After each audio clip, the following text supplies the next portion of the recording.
ජීවිතේ එක තැනක් එනවා. එතනදී ඔයාව විශ්වාස කරන ඔයාම විතරයි. ආම අලන්ත මිනිස්සු දෙන්නෙක් ඉන්නවල ඒර කවුරුත් විශ්වාස කරන්න තියෙන අවස්ථාවක්.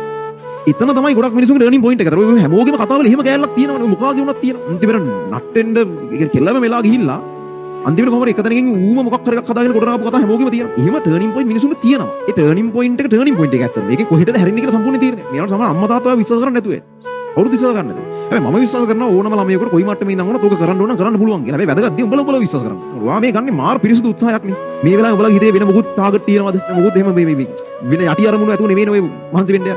ඇත්තටමයි මහන්සි වෙන්න යන්නේ. ඔයගොල්ලන් මේක කරගන්න ඕනේනේ. හොඳ තැනකට යන්න ඕනේනේ. අම්මට තාත්තට ආයෙසරයක් මේක හරි ගස්සලා පෙන්නන්න ඕනේනේ. මොන හරි කතන්දර කියපු උන් ඉන්න උන්ට උත්තර දෙන්න ඕනේ. ඒකනේ මේ බලාපොරොත්තු වෙන මහා ලොකු මේ හැංගිච්ච මොකුත් යට අරමුණු නැහැ නේද? පට්ට පිරිසුදු උත්සාහයක් නෙමෙයි ගන්න. ඔක හරියනවා. බලලා විශ්වාස කරපල්ලා. මේක කරන්න පුළුවන්. ඔක අනිවාර්යෙන් හරියනවා. සහරි ගස්සන්න ඕන. නැත්තම් ජීවිතේ ඉස්සරහට ගිහලා අවුරුදු 5ක් 10ක් අදී තව මාර විදිහට ඔයගොල්ලෝ මේකට පසුද වෙනවා.